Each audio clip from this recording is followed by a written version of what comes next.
জাল পাসপোর্ট ব্যবহার করে বিদেশে যাওয়ার চেষ্টা এবং বাংলাদেশি গ্রেফতার হচ্ছে কলকাতা বিমানবন্দর থেকে। আপনাদেরকে আরো একবার জানাবো, কলকাতা বিমানবন্দর থেকে বাংলাদেশি গ্রেফতার। জাল পাসপোর্ট ব্যবহার করে তারা কিন্তু বিদেশে পাড়ি দেবার চেষ্টা করছিলেন। ইতিমধ্যেই কিন্তু বেশ কয়েকজনকে গ্রেফতার করা হয়েছে, বাংলাদেশি নাগরিককে গ্রেফতার করা হয়েছে। ভারতীয় পাসপোর্ট ব্যবহার করে বিদেশে পাড়ি দিতে গিয়ে কলকাতা বিমানবন্দরে অভিবাসন দপ্তরের হাতে ধরা পড়ল বাংলাদেশি নাগরিক। আরো বিস্তারিত আপডেট দেব। এই মুহূর্তে আমাদের সঙ্গে রয়েছে আমাদের প্রতিনিধি বিশ্বজিৎ পাল। বিশ্বজিৎ, কি জানা যাচ্ছে, কজনকে গ্রেফতার করা হলো প্রথমত জানতে চাইবো এবং কিভাবে তারা যাচ্ছিলেন এই গোটা বিষয়টি জানতে চাইবো।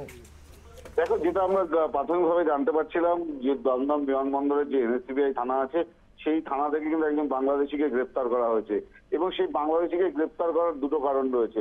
প্রথম কথা হচ্ছে, তাকে যখন অভিবাসন দপ্তরে জিজ্ঞাসাবাদ করে এবং জিজ্ঞাসাবাদ করার পরে জানতে পারে যে তার একটি পাসপোর্ট রয়েছে এবং তারা খতিয়ে দেখেন যে তার একটি বাংলাদেশি পাসপোর্ট রয়েছে এবং সেই বাংলাদেশি পাসপোর্ট নিয়ে তাকে দফায় দফায় জিজ্ঞাসাবাদ করার চেষ্টা করে এবং চেষ্টা করার পরেই কিন্তু আমরা যেটা পুলিশ সূত্রে জানতে পারছিলাম যে তার কাছে যেমন নাকি ইন্ডিয়ান পাসপোর্ট রয়েছে এবং ইন্ডিয়ান পাসপোর্টের পাশাপাশি বাংলাদেশের পাসপোর্ট রয়েছে এবং সেই ক্ষেত্রে তিনি বাংলাদেশের বাসিন্দা বলে প্রাথমিকভাবে অনুমান করা হয়েছে এবং সেই কারণে তাকে দফায় দফায় জিজ্ঞাসাবাদ করে অবলম্বনে তাকে গ্রেফতার করা হয়েছে। আজকে তাকে ব্যারাকপুর করে তোলা হবে এবং তার বিরুদ্ধে অভিযোগ যে তিনি ইন্ডিয়ান পাসপোর্ট তৈরি করেছেন এবং সেটা বিভিন্ন